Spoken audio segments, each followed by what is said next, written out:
സംസ്ഥാന GST വകുപ്പിന്റെ നേതൃത്വത്തിൽ സംസ്ഥാന വ്യാപക പരിശോധന. വ്യാജ GST രജിസ്ട്രേഷൻ നിർമ്മിച്ച് വ്യാപാരം നടത്തുന്ന സ്ഥാപനങ്ങൾ കേന്ദ്രീകരിച്ചാണ് പരിശോധന. വിവിധ സ്ഥലങ്ങളിൽ നിന്നായി നിരവധി പേർ കസ്റ്റഡിയിൽ. 90ഓളം വ്യാജ GST രജിസ്ട്രേഷനും കണ്ടെത്തി. സംസ്ഥാന GST വകുപ്പിന് കീഴിലെ ഇന്റലിജൻസ് എൻഫോഴ്സ്മെന്റ് വിഭാഗങ്ങൾ ചേർന്നാണ് പരിശോധന നടത്തുന്നത്. പുലർച്ചെ 5 മണിക്കാണ് പരിശോധന ആരംഭിച്ചത്.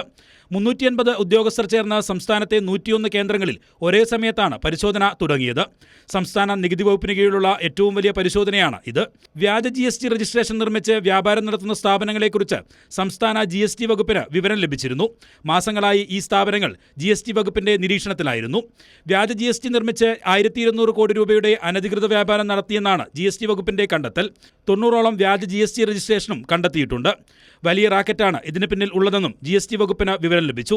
ഇതിന്റെ അടിസ്ഥാനത്തിൽ കഴിഞ്ഞ ദിവസങ്ങളിൽ 120 ഉദ്യോഗസ്ഥരെ പങ്കെടുപ്പിച്ചുള്ള പരിശീലന ക്യാമ്പ് സംഘടിപ്പിച്ചിരുന്നു.